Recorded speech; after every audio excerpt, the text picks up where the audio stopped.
Here we go with Jimmy's the GM's third part of the 2018 NFL mock draft. Completing the first round, picks 21 through 32. First up off the bat, the Cincinnati Bengals with pick number 21. And with that pick, the 21st selection for Cincinnati, as the general manager, Jimmy the GM, selects Roquan Smith, linebacker out of Georgia. Now, Roquan is a very, very talented player, but what makes him more impactful than being talented is his instincts in finding gaps and playing the pass, just playing every level of the defense you would like, even rushing the passer when he has the opportunity. He just has natural instincts to find the ball carrier, whether the ball is in the air or what have you, and just make a play. He was really instrumental in the Georgia defense, and I think he's the type of player that Cincinnati loves on defense. And the great thing about Roquan, he's a great character guy. That's maybe something new for the Bengals. But if I'm their GM or the decision making there, I would definitely look at linebacker. Roquan is the best one available at this spot in the draft. Vontaze Burfict may be facing some disciplinary actions from the NFL. I think it's confirmed that he has a 4-game suspension to start the season, and you could never count on him in my book anyway. So that's my pick for the Cincinnati Bengals. Now moving along to the 22nd pick of the draft, the Buffalo Bills. It will be their second pick of the first round. Earlier in part 2, as the general manager of the Buffalo Bills, I drafted wide receiver Courtland Sutton. This time I will stay on the offensive side of the ball, and in fact I will stay at the University of Georgia, stemming from my last pick with Roquan Smith, and I will pick Isaiah Wynn, offensive lineman out of Georgia for the Buffalo Bills. Now, these two picks I made for the Bills, both on the offensive side of the ball, they really need help there. They made the playoffs last season, but even with a efficient quarterback, the offense sometimes was underwhelming. And of course, they have a great running back in LaShawn McCoy. But I think the addition of Isaiah Wynn will help solidify things along the offensive line. Maybe they can give up less sacks and be even more explosive in the run game.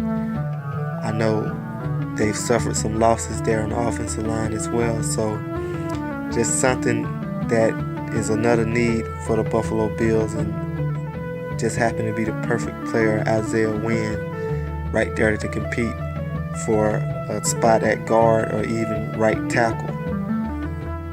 Just was very solid at left tackle for Georgia, and I think he's a guy that mature enough and well respected enough with his abilities to work hard. Also, the level of competition he played against both in practice and in the SEC will have him ready to make an immediate impact in Buffalo. Now moving on to the 23rd pick of the NFL draft. This Jimmy is the GM. What I would do if I was the general manager for each team in the league. We have Indianapolis picking 3rd or 23rd. They were slated to pick 6th in this draft, but I swung a trade with New England, and New England moved up to take Sam Darnold. I know, a surprise, right? But that what I felt was best for both teams. Now I'm finally picking for the Colts at 23. I will pick another offensive lineman. This time it's Will Hernandez out of UTEP. Will Hernandez is a guard. He immediately addresses a need the Colts have had for a few years now, and that's getting stronger on the offensive line. They have athletic linemen, but they can sometimes get pushed around. Hernandez is not the type of guy to get pushed around. One of the strongest players in the entire draft, one of the strongest offensive linemen. He will make that Indianapolis running game go, as well as being efficient in the passing game, as not being able to be bull rushed or driven back into the quarterback. Indianapolis really need players. That's one of the reasons I traded down from the 6th spot here to the 23rd, but getting a quality player as Hernandez in a neat area for Indianapolis, I think that almost as if you got Quentin Nelson at the 6th pick. I'm not saying Hernandez will be better than Nelson, but you're addressing a similar need.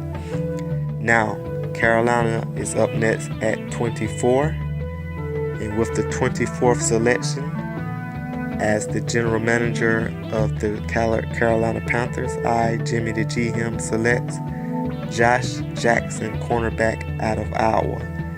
Now, this is also a need for Carolina. You have James Bradbury, a young developing corner on one side. You really got a question mark opposite him. Maybe Kevin Seymour can give you some good play there, but I wouldn't count on it. I would get a player that may remind some of a former Panthers standout, Josh Norman, a guy who really hawks the ball, has quickness, toughness, just the ability to play the cornerback position on a high level. Not the fastest guy in the world, but he has other attributes to make up for that. So that's why Josh Jackson is my perfect fit for the Carolina Panthers. Now moving on to pick number 25, the Tennessee Titans. Tennessee made the playoffs last year, a wild card team looking to build on that, even with a new head coach. But we're keeping a lot of the things the same on defense, and that's where I'm looking to improve even more. And I will draft Harrison Phillips, nose guard out of Stanford. He's probably my most underrated defensive lineman in this draft. Really a strong player. We talked about how strong Hernandez is. Well, Harrison Phillips is in a similar category to as far as strong he is. Being able to apply pressure on the quarterback as well, I think more than people give him credit for. But at 6'3" and over 300 pounds, I think he has the ability to play that nose spot. Tennessee has Benny Logan there starting at the line. So Phillips, if he's ready to start, that would be great. But he may also have the opportunity to grow into a starting role. I just think at the 25th spot, the talent I think he has, the talent I see in him is too good for Tennessee to pass up with their defensive system and using the true nose guard and looking to be even stouter against the run. Pick number 26 is the Atlanta Falcons on the clock. Atlanta is a team that has been talked about needing a defensive tackle or maybe a wide receiver, maybe a tight end. I happen to agree with the latter, and I look to give Matt Ryan more weapons. And with the 26th pick, I will draft my top tight end in the draft, Mike Gesicki out of Penn State. This is really an incredible athlete, underrated. It's amazing watching some of his game film, some of the catches he makes. Just really high pointing the ball, out jumping safeties and cornerbacks. This is a guy who's 6'5", tight end size, and as athletic as any DB you want to find, probably except for the upper echelon Deion Sanders type cover guys, but still, this guy is crazy athletic for a tight end. I think he has the potential to be the next Rob Gronkowski, and Atlanta hasn't really had a threat at tight end since Tony Gonzalez retired. I think this will open up the offense even more for the Falcons, and is even important at this stage of the draft than drafting a defensive lineman or filling one of the other needs. I think this pick right here could be a pick that gets Atlanta back into the NFC Championship game conversation. Now moving along to pick number 27, we'll stay in the AFC South as I put on my general manager hat for the New Orleans Saints. And what do you know? Surprise, surprise. A guy that has created a lot of buzz leading up to the draft, basically ever since the college season ended. And especially around the combine. With the 27th pick of Jimmy's the G-Him NFL's mock draft, I will draft for the New Orleans Saints Lamar Jackson, quarterback out of Louisville. Now, Jackson is my 5th quarterback off the board, but I think he has the potential to be one of the 1 or 2 best quarterbacks from this draft class. He has tremendous upside, as everyone has alluded to. Played with pro concepts under Bobby Petrino, so I'm sure Sean Payton can cook up something for him to do if he has to see the field for any reason in his rookie season. Everyone knows about his running ability. I think his speed and athleticism is such that you really don't have to have design runs for him to make an impact in that level. I think while he prefers to stay in the pocket and pass, there are some situations where he's moved from his spot or he has to move, and he can be equally dangerous on the move during those situations. I think this is a perfect spot for Lamar Jackson. Drew Brees probably has a couple of years left. Lamar Jackson can learn from Sean Payton and Drew Brees. Sean Payton can learn about Lamar Jackson. And when you think of the weapons the Saints have now and have traditionally had, a quarterback with the skill set of Lamar Jackson can thrive in such a system. His yards per carry, I think that mitigates some of his completion inaccuracy or low completion percentage, because he's giving you extra yards when he runs. Also, some have talked about the Wonderlic score. I think that would be important if he went to a team that wasn't offensive minded and he really had to just take control of the offense himself. As far as that, not his ability to learn, but ability to just be aware of what he likes. But I think a coach like Sean Payton will train and coach Lamar Jackson into how he wants him to play. And Jackson has shown under Petrino that he can learn and he can operate offense. Okay, moving along to the pick after the Saints, the number 28 pick, the Pittsburgh Steelers. And with that pick as the GM, Jimmy the G-Him drafts Jerome Baker, linebacker out of Ohio State. Obviously, the Steelers are looking for a linebacker. Ryan Shazier had the devastating injury last season, and he is not expected to play this season. Still recovering, still getting all his faculties back in order. The Steelers did sign a linebacker in John Bostic, another speed, running hit guy. That's similar to what Jerome Baker is at Ohio State. He was that athletic linebacker in the mold of a Shazier. Basically anything you need as far as pass coverage, shadowing backs, coming up, delivering a hard hit. Baker was that guy, a guy that can create a splash turnover. Some might question his toughness to play in Pittsburgh defense, but he's not that different physically from Shazier. I think he can grow into a role, maybe not as a starter this year, but he can grow into a role where he is that Shazier type player for the Steelers. Now with pick 29, the Jacksonville Jaguars, the team that beat Pittsburgh in the AFC Championship game. They're on the clock. I'm sorry, the team that beat Pittsburgh in the AFC divisional round. They're on the clock, and as the general manager of Jacksonville, Jimmy the G-Him, in my 2018 NFL mock draft, selects Malik Jefferson, linebacker out of Texas. We just talked about Baker going to the Steelers. Malik Jefferson is a similar type prospect. Maybe his film isn't as complete and flashy as Baker, but he has all the physical tools of a Jerome Baker with probably even better size.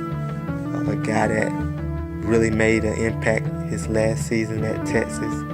His stats finally matched his physical abilities, and I don't think Jacksonville will overthink of how to use them. They got Miles Jack, Blair Brown, Taven Smith.